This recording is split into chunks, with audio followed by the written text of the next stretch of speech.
Home buyers के लिए home inspection व थर्ड पार्टी इंस्पेक्शन बहुत जरूरी। मैं आपका होस्ट और दोस्त सुनील शर्मा खास कार्यक्रम महाचर्चा महासेवा के साथ में आप सभी का स्वागत करता हूं। एमएनएस मीडिया न्यूज सर्विस और महासेवा न्यूज की यह प्रस्तुति आपको अवेयर और एजुकेट करेगी। यदि आप मुंबई में घर खरीदने जा रहे हैं या होम बायर्स बन चुके हैं तो आपके लिए यह हमारा वीडियो बहुत ही महत्वपूर्ण है। इसलिए इस वीडियो को लाइक करें, कमेंट्स करें और हमारे महासेवा न्यूज चैनल को सब्सक्राइब जरूर करें। फ्लैट बुक करने से लेकर पोजीशन तक, मतलब उस घर में रहने जाने के पहले उस फ्लैट का कंस्ट्रक्शन क्वालिटी और क्वालिटी एसेसरीज के बारे में होम इंस्पेक्शन व थर्ड पार्टी इंस्पेक्शन जरूरी होता है, वो भी एक्सपर्ट प्रोफेशनल के जरिए। और इस महत्वपूर्ण विषय पर बात करने के लिए हमारे साथ मुंबई से दो एक्सपर्ट हस्ती मौजूद हैं।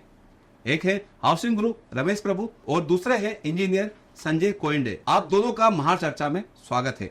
रमेश प्रभु जी, देखा गया है कि अधिकांश खरीदार घर खरीदने में इमोशनल डिसीजन लेते हैं, ना कि टेक्निकल डिसीजन। होम बायर्स को क्या सावधानी बरतनी चाहिए? नहीं, नॉर्मली जब आप एक घर खरीदते हैं आप करोड़ों रुपए का इन्वेस्ट करते हैं, और आम आदमी भी जब खरीदता है 40-50 लाख 2 बेडरूम फ्लैट लेते हैं या 25-30 लाख का 1 बेडरूम फ्लैट लेते हैं, वो भी एक्सटेंडेड सबब में, जो कि अदर देन मुंबई में टायर 2 टायर 3 सिटी में, तो अपना पूरा का पूरा पूंजी डालता है। जब आप ये पूंजी डाल रहे हैं तो आपको स्वाभाविक रूप से आपको इमोशनल डिसीजन नहीं लेना है। यदि जिस दिन आपने इमोशनल डिसीजन लेते हैं तो किधर ना किधर आप फंस सकते हैं, क्योंकि आप एक कॉमर्शियल व्यवहार कर रहे हैं। कॉमर्शियल व्यवहार करते हैं तो घर लेते हैं तो आपको पहला अपना एनवायरनमेंट क्या है, उधर किस तरह का लोग रहते हैं, क्या हम बिल्डिंग में जा पाएंगे नहीं जा पाएंगे, उधर का रोड क्या है, स्कूल क्या है, कनेक्टिविटी क्या है, ये तो आप देखेंगे। उसके ऊपर से जब आप घर खरीदते तो उसका कंस्ट्रक्शन किस तरह से बना है, फिनिशिंग किस तरह से, क्योंकि बिल्डर का आपका अंडर कंस्ट्रक्शन लेते हैं क्योंकि आपको सस्ते मिलते हैं, लेकिन उसी बिल्डर ने दूसरे जगह में किस तरह का प्रोजेक्ट बनाया है, उसका क्या आउटपुट है। तो आपको कुछ ना कुछ उस बिल्डर का बारे में भी जानकारी लेना है। और जब आप घर खरीदोगे और ताबा लेने को जाओगे, क्योंकि वो उससे आ जाता है पोजीशन देने की बात करते, तो आपको थर्ड पार्टी इंस्पेक्शन भी वो घर का करके लेना चाहिए, जिससे आपको पता चलेगा कि घर में जो जो एमिनिटीज उन्होंने एग्रीमेंट में बताया था या ब्रोशर में बताया था या आपको सैंपल फ्लैट में बताया था, उसी तरह से अपना फ्लैट में दिया कि नहीं दिया, किधर क्या डैमेजेस है, क्या रेक्टिफिकेशन होना चाहिए, ताकि ज्वाइंट इंस्पेक्शन करते हुए एक थर्ड पार्टी इंस्पेक्शन करके वो रिपोर्ट आप दे सकते हो। रिपोर्ट देने के बाद वो कंफर्म करेंगे बिल्डर कि हम ये सब कार्रवाई करेंगे, आप ताबा ले लो। तो subject to compliance of all this आप वो ताबा ले सकते हो। तो मुझे लगता है आपको किधर ना किधर टेक्निकल लोगों का, लीगल लोगों का गाइडेंस लगेगा, वो लेना भी चाहिए, क्योंकि आप लाखों करोड़ों का घर ले रहे हैं तो हजारों रुपया फीस देके आप उसमें कॉम्प्रोमाइज नहीं करना चाहिए। ये मेरा आपको सजेशन। क्या आने वाले दिनों में महासेवा द्वारा रेरा को सजेशन दिया जाना चाहिए जिसमें क्वालिटी कंस्ट्रक्शन मॉनिटरिंग और होम इंस्पेक्शन जैसी महत्वपूर्ण विषय को ऐड किया जा सके? नहीं, बिल्कुल हो सकता है। देखिए, महाराष्ट्र में महारेरा बहुत अच्छा काम कर रही है, आपको सुन के बहुत अच्छा लगेगा, क्योंकि अभी एक डिस्कशन पेपर निकला है जिसमें इन्होंने बताया कि जो एम्यूनिटीज देने वाले आप जो भी प्रोजेक्ट में, क्योंकि कई बार क्या करते हैं बिल्डर कि 101 एम्यूनिटीज, 105 एम्यूनिटीज, 56 एम्यूनिटीज, लेकिन एम्यूनिटीज क्या है, एम्यूनिटीज आपने गिना तो दिया 101 एम्यूनिटीज, भाई 101 एम्यूनिटीज क्या है, वो तो बोलेंगे कि आपको व्हाइट सीमेंट डाल के देंगे, आपको टाइलिंग डाल के देंगे, ये भी उसको एम्यूनिटीज बोलते हैं। This are not amenities. तो इसके लिए, और कई बार आप जॉगिंग ट्रैक, ये वो, swimming pool, garden, play area, gym, कुछ भी लिखते हैं, लेकिन आप एग्रीमेंट में भी नहीं लिखते हैं, ब्रोशर में लिखते हैं और रेरा का वेबसाइट में भी नहीं लिखते हैं। तो महारेरा ने एक ऐसे कोई प्रावधान लाया है कि आप ये एम्यूनिटीज का पूरा डिटेल वेबसाइट में डाला जाए, उसी तरह से आपको एग्रीमेंट में भी लिखना है। इस तरह से महारेरा अच्छा काम कर रहा है। ऐसे अन्य रेरा भी इसके ऊपर काम करेगी, मुझे आशा है। अभी दूसरा जो है, इन्होंने ग्रेडिंग भी शुरुआत की है, क्योंकि हर चीज जो है इवॉल्व होता है, तो महारेरा एक ग्रेडिंग का सिस्टम भी उन्होंने शुरुआत की है। अभी क्वालिटी असेसमेंट के लिए भी इन्होंने 2A फॉर्म, जो एनुअल क्वालिफिकेशन, मतलब एक सर्टिफिकेशन क्वालिटी एश्योरेंस को भी दे रहे हैं। और जो आप अभी जो मांग कर रहे हैं, जिसको हम बोलते हैं थर्ड पार्टी इंस्पेक्शन, मुझे लगता है आने वाला दिनों में महारेरा इसके ऊपर भी एक पैनल तैयार करेगी। तो इनके आपको थर्ड पार्टी इंस्पेक्शन करके लेना है, ताकि वो थर्ड पार्टी इंस्पेक्शन से घर आप जब लेते हैं तो पता चलेगा कि सही हुआ कि नहीं हुआ है। मुझे लगता है आने वाले दिनों में ऐसे डायरेक्शन भी महारेरा ला सकती है और अन्य रेरा भी ला सकते हैं, जिसके माध्यम से कस्टमर को बहुत अच्छा राहत मिलेगी। रमेश प्रभु जी, हमसे बात करने के लिए आपका बहुत बहुत धन्यवाद। संजय कोयंडे जी, आप इस काम में एक्सपर्ट हैं, क्या कहेंगे एक होम बायर्स के लिए घर खरीदते वक्त क्या सावधानी रखनी चाहिए और डेवलपर की चालाकियों से कैसे बचा जा सकता है? इसमें इशू ऐसा हो जाता है, बहुत सारे बिल्डर डेवलपर आज की तारीख में है, बहुत सारी चीज़ें कॉन्ट्रैक्ट्स पे दी गई होती है कि भाई लॉक एंड की, ये उनके टिपिकल वर्ड्स है। इसका मतलब क्या है कि मैं स्ट्रक्चर भी खड़ा करूँगा, उसके बाद फिनिशिंग का काम भी करूँगा और वो मैं आपको हैंड ओवर कर दूंगा। तो इस तरह का कॉन्ट्रैक्ट होता है। कुछ कॉन्ट्रैक्ट होता है सिर्फ खोखा, मतलब स्ट्रक्चर का। तो इसकी वजह से क्या हुआ है, मल्टीपल एजेंसी एक बिल्डिंग बनाने में काम में होती है, तो इनका कोऑर्डिनेशन होना, उनके ऊपर एक टैब होना कि किसका काम क्या लेवल में पहुंचा है, क्या क्वालिटी में पहुंचा है, तो इसमें बहुत सारे मिसमैच होने के चांसेस होते हैं और ऐसा होता ही है।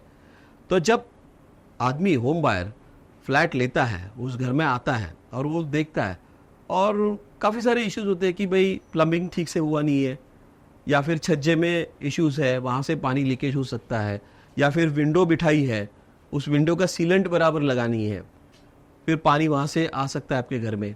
तो ये सारे इश्यू होते हैं और इसका आप पोजीशन लेने के पहले किसी अच्छी एजेंसी से, ये होम इंस्पेक्शन सर्विस करके होता है, उससे अगर आप ये करवा ले तो आपके ये सारे फॉल्ट पोजीशन लेने के पहले आपको पता चले और ये आप बिल्डर को सबमिट करें कि भैया मैं आखिरी पेमेंट नहीं दूंगा, पोजीशन नहीं लूंगा, ये रेक्टिफाई करके दे दीजिए, तो शायद आपको घर प्रॉपर रेक्टिफाई करके मिल जाएगा। अगर आपका बिल्डर इसको डिनाई करता है कि भाई, तो ये अगर जो रिपोर्ट है वो एजेंसी ने जो आपको दी है वो सर्टिफाइड लाइसेंस स्ट्रक्चरल इंजीनियर के साइन से होती है, तो आप कंज्यूमर कोर्ट में इसको दे सकते हो, क्योंकि आपने पेमेंट किया है, आप उसके कंज्यूमर हो, एक बिजनेस रिलेशन डेवलप हुआ है बाय एंड सेल का, तो आपका हक बनता है और आप कंज्यूमर कोर्ट में जा सकते हो, आप सिविल कोर्ट में भी जा सकते हो।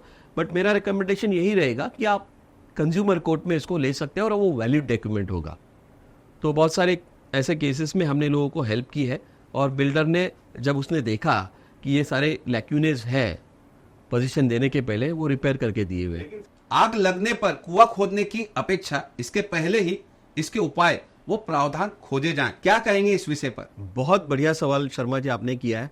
ये नौबत नहीं आए कि मैं घर में गया और मुझे पता चला। इसका मतलब क्या हुआ, मेरा घर बनते ही अगर मैं इस चीज पे ध्यान रखूं और मेरे पास कुछ अथॉरिटी हो कि भाई ये चल रहा है, वो सही ढंग से चल रहा है नहीं चल रहा है, और उसका मुझे एक्सेस है टाइम टू टाइम, अगर ये अमेंडमेंट अगर हमारे डीए में आए या हमारे एग्रीमेंट में आए और स्पेसिफाइड एजेंसी इसका रोल प्ले कर रही है, उसका एक्सेस हमें मिले, ये सारा करना बहुत ज़रूरी है। ये एरिया में आपको उठाना पड़ेगा, एक फॉर्मलाइज वे में लाना पड़ेगा। इसके लिए हम सबको साथ होना पड़ेगा, वो सोसाइटी हो, इंडिविजुअल बायर हो।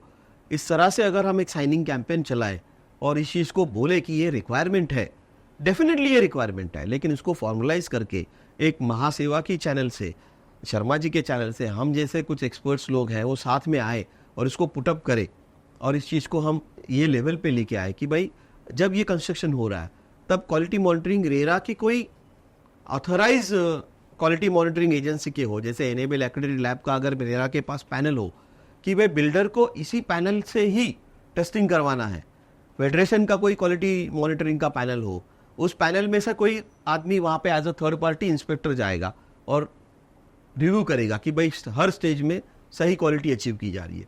तो शायद जब आप घर में एंट्री कर रहे हो आपको किसी तरह की दिक्कत नहीं होगी, आप डे वन से उसमें सुख और चैन से रह सकते हैं। संजय जी, आपके 25 सालों के कार्यकाल में आपके पास कितने इस तरह के केसेस आए हैं जिसमें इमोशनल डिसीजन हावी रहता है और टेक्निकल डिसीजन शून्य होता है, और कैसे जागरूक किया जा सकता है होम बायर्स को? बहुत अच्छा। मैं इनफैक्ट मैं अपने आप को खूब प्राउड फील कर रहा हूँ, क्योंकि जो आदमी अपनी मेहनत की कमाई से, देखिए हम घर खरीदते हैं उसका प्रोसेस ही गलत है। हम क्या खरीदते हैं, कमर्शियल एंगल से सोचते हैं कि ये भाई 3 करोड़ का घर है, मेरे पास तो 20-25 लाख मार्जिन देने का है, बाकी तो मुझे लोन लेना है, मेरी सैलरी में वो लोन बैठेगा। तो हम पूरी लाइफ को कॉम्प्रोमाइज करते हैं, क्योंकि हमारी 50% तक की इनकम लोन में चली जाती है। तो अगर मैं हर हफ्ते या फिर हर 10 दिन के बाद फैमिली के साथ डिनर के लिए, आउटिंग के लिए जाता था, आज नहीं जा पाऊंगा। मैं घूमने के लिए साल में 2 बार जाता था, नहीं जा पाऊंगा। मतलब क्या है, मैं सिर्फ कॉम्प्रोमाइज नहीं कर रहा हूँ, मेरी पूरी फैमिली कॉम्प्रोमाइज कर रही है उस घर के लिए। हम हमारी खुशियां कॉम्प्रोमाइज कर रहे हैं, हमको क्या मिल रहा है, बराबर है। तो इसके लिए ये हमारी घर खरीदने की प्रोसेस को हमको बदलना पड़ेगा। दूसरा प्रोसेस में फ्लॉ क्या है, इमोशनल। मेरे पिताजी बूढ़े हैं तो मेरा घर ऐसे जगह होना चाहिए ताकि मैं हॉस्पिटल नज़दीक हो, मेरे बच्चे छोटे हैं तो स्कूल नज़दीक हो, मेरी बीवी काम पे जाती है तो स्टेशन नज़दीक हो या फिर मॉल नज़दीक हो। तो ये सारे इमोशनल डिसीजंस है, स्टेटस सिंबल रिलेटेड डिसीजन है। भैया टेक्निकल डिसीजन कहाँ है? मैं 2 करोड़ दे रहा हूं, 2 करोड़ का इसका टेक्निकल पैरामीटर के बारे में सोचा ही नहीं है। आपने आपका मोबाइल ले लिया, 20,000 का लो, 2 लाख का लो, आप मोबाइल के विशेषज्ञ हो नहीं, टेक्निकल नहीं, फिर भी आप क्या पूछते हो, कैमरा क्या मेगापिक्सल है, रैम कितना है, रोम कितना है, सैमी ये क्या है, आप उसमें एकदम टेक्निकल हो जाते हो। 1 साल का वारंटी मिलेगा, ये मिलेगा। 2,000 की मिक्सी के लिए ठप्पा लगाते लोग, और 2 करोड़ का घर का ठप्पा कहाँ लगा रहे हो आप? तो आपकी सोच बदली है। बल्ब का भी 5 साल का वारंटी मांगते हैं और 4 साल लेके आते हैं बल्ब। 4 साल के बाद देखो भाई आपने डेट लिखा है। अगर आप वो 500 रुपए के बल्ब के लिए इतने जागरूक है और आपकी जिंदगी की पूरी चीज को आप निचोड़ के इसको दे रहे हो, उसमें कुछ नहीं है। उसने 2 रुपया 50 रुपया स्क्वायर फीट पे कम कर दिया तो आप भगवान हो जाता है आपके लिए, आप पैर पड़ लेते हो उसके, अरे यार फलाना फलाना अच्छा है, लेकिन दिया क्या है? वो 50 काट के आपको 500 कम करके और घर बना के दे रहा है, तो क्या मतलब है? तो आप सोच बदलिए, टेक्निकल इवैल्यूएशन करके ले लीजिए पोजीशन के पहले। हम तो हमारी तरफ से कोशिश कर रहे हैं कि ये technical evaluation part of RERA guideline हो, पार्ट ऑफ परचेस एग्रीमेंट हो, तो हमारी तरफ से हम भरसक कोशिश करेंगे आपके लिए, लेकिन आप भी जागरूक होना बहुत जरूरी। बिल्कुल सही फरमाया। छोटी चीज खरीदते वक्त जितनी सावधानी बरतनी चाहिए, तो घर जैसी महत्वपूर्ण चीज खरीदते वक्त टेक्निकल डिसीजन होना चाहिए जिससे आप ठगे ना जाए। और महासेवा की कोशिश रहेगी आप होम बायर्स को कैसे सक्षम और पावरफुल किया जाए, और हमारा आगे भी इस तरह का प्रयास जारी रहेगा। इसलिए रियल एस्टेट व हाउसिंग सेक्टर की तमाम बड़े मुद्दे खबरों के लिए हमारे चैनल महासेवा न्यूज को सब्सक्राइब करें, लाइक करें और कमेंट जरूर करें। और आपके होस्ट और दोस्त सुनील शर्मा को दीजिए इजाजत। नमस्कार।